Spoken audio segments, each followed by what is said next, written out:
Tradisi bertani orang Pantar. Orang Pantar bertani di ladang kebun. Orang Pantar menanam padi di kebun bukan di sawah. Petani hanya mengandalkan hujan sehingga padi hanya ditanam 1 tahun sekali, yaitu pada musim hujan bulan November sampai dengan pertengahan bulan Desember. Orang Pantar mempersiapkan ladang atau kebun dikerjakan secara beramai-ramai, saling membantu dengan sistem yang mereka sebut sambung kaki atau dalam bahasa lama disebut tautagalu. Jadi kalau hari ini kita sudah membantu seseorang, seseorang itu kemudian harus membantu orang lain. Demikian dilakukan sampai semua kebun-kebun selesai dibersihkan dan siap untuk ditanami benih padi. Saat musim hujan tiba, orang Pantar mulai menabur benih padi di ladang mereka. Sistem menanam padi juga dilakukan secara beramai-ramai sebagaimana yang biasa mereka lakukan, yaitu sambung kaki atau tautagalu. Menanam padi dibutuhkan 2 tim, yaitu tim penggembur atau dalam bahasa lama disebut sikausing.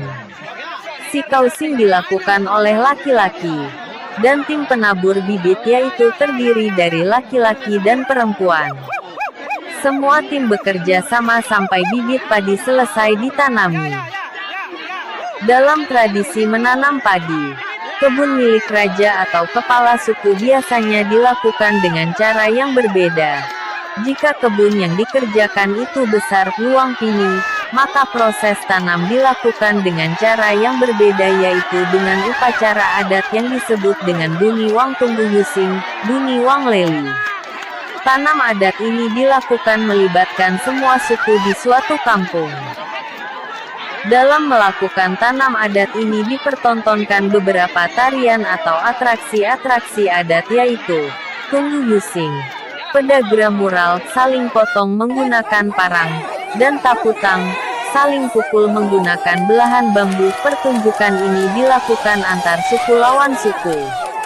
Orang-orang saling pukul bahkan bisa saling melukai tanpa ada amarah dan tanpa ada dendam. Atraksi ini biasanya dilakukan oleh orang-orang terpilih profesional dalam masing-masing suku. Setelah atraksi-atraksi budaya selesai, mereka duduk di tempat makan yang telah disediakan, yaitu susunan batu berbentuk persegi panjang, yang disebut lagang. Lagang tempat makan ini dihiasi dengan bambu dan bulu. Bambu dan bulu yang ditanam mengelilingi lagang atau tempat makan itu seperti umbul-umbul, yang disebut seri-seri. Masing-masing orang duduk ditempatkan makan lagang berdasarkan kasta dalam suku.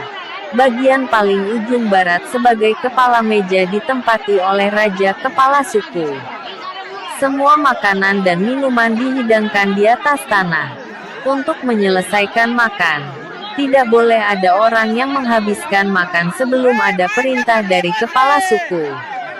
Sebanyak apapun dan secepat apapun makanan yang kita makan, harus sisakan 1 sendok sambil menunggu perintah kepala suku.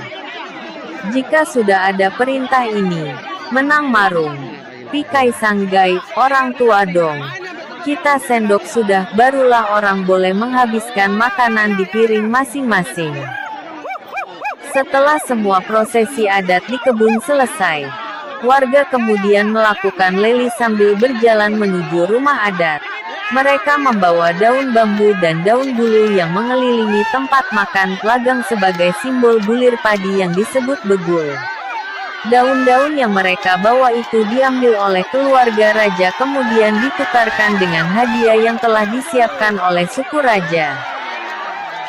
Dipercaya bahwa jika suku raja tidak mengambil atau menukar daun-daun yang mereka bawa dengan hadiah berupa piring, gelas ataupun kain, selimut dan pakaian, maka kebun raja yang ditanami tersebut tidak akan menghasilkan padi atau akan terjadi gagal panen.